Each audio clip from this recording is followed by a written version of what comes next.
It's a little easier with a friend. He can just hold it up. I'm by myself though, so I'm just gonna balance it.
It's easier if you have a friend hold the brake for each one, but I'll show you how I'm doing it. I'm just holding the wheel. It's only 41 foot-pounds, so it's really not that bad.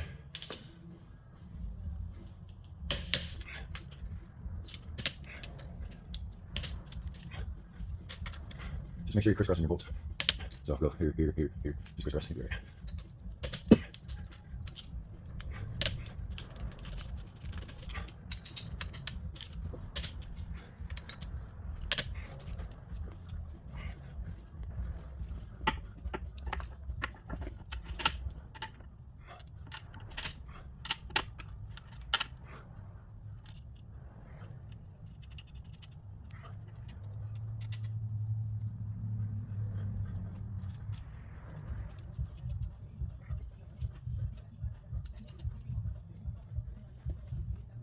So again, this is easier with a friend holding the brake.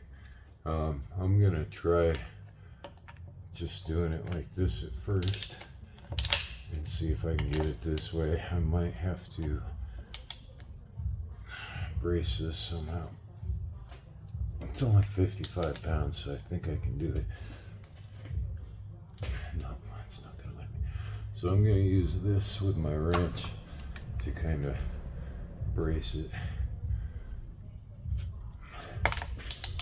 Let's see if that works. I don't have to do that for each one. So remember, crisscross, I did this one, so now I'll do this one. That's gonna be pretty important, so make sure you do that.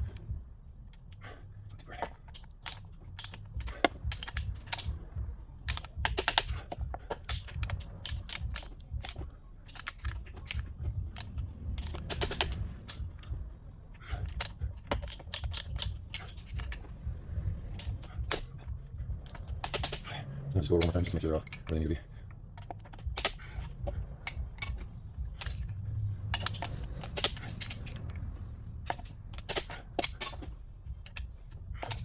There we go. So being as this is a used differential and I have no idea when the last time it was serviced, the fluid, go ahead and drain and fill the fluid. Highly recommend doing this when you do a differential swap. You never know what condition the fluid is inside or how old it is, so it's best just to start fresh. Always crack open the fill plug before you pull the drain plug.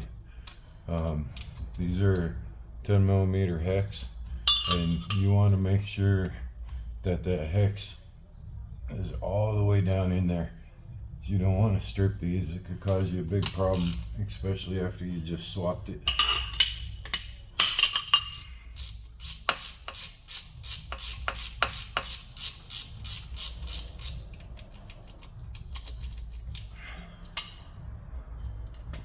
Make sure you have a catch plug bucket underneath just in case it drips out a little. Sometimes it'll drip from the fill hole. And we'll replace this gasket too.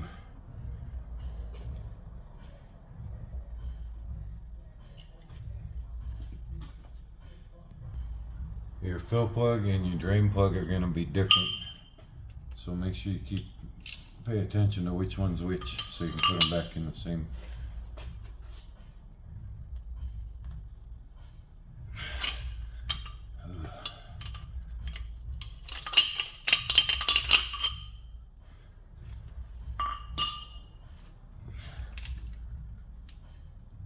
I could feel that one slipping a little bit, so I don't think it was all the way in there.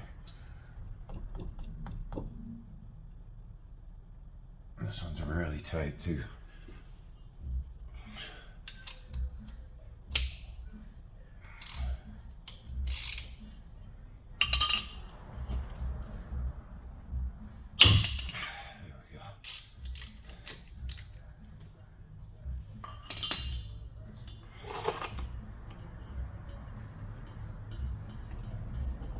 Too far.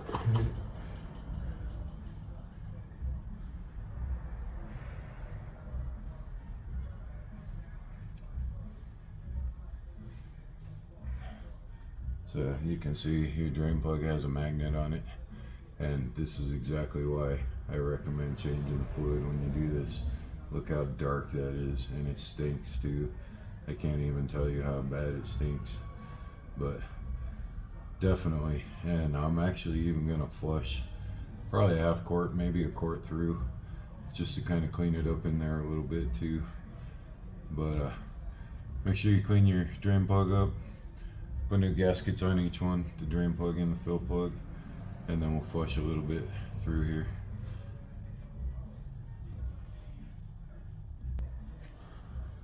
So I got the drain plug and the fill plug both cleaned up. We got new gaskets on each one.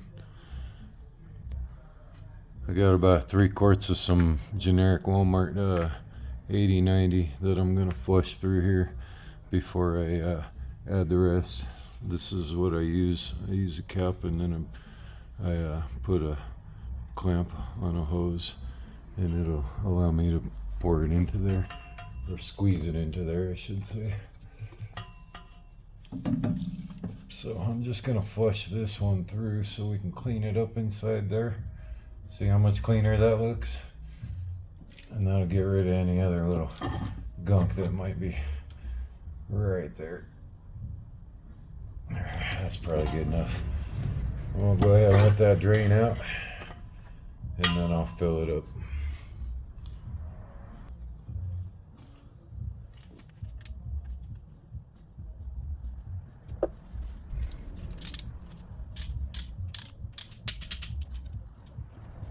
Okay, now you're just gonna fill it with some 80/90 limited slip differential gear oil.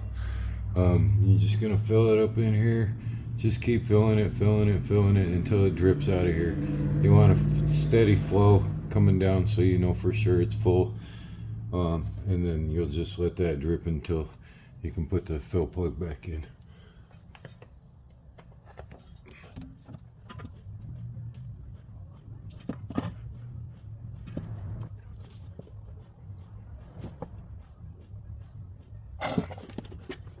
Okay, so you can even put your pinky in there just to make sure that the fluid's full. You can feel it at the top there. But I'm just gonna let that drip until it's done, and then I'll put in the cap. Okay, once it's done dripping, just double check. It's right there on the top. So we are good to go. Go ahead and put our fill plug back in.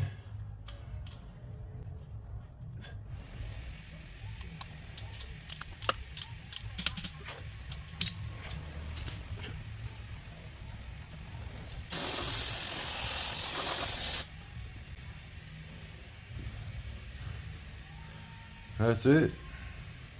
Set her down, take her for a test drive.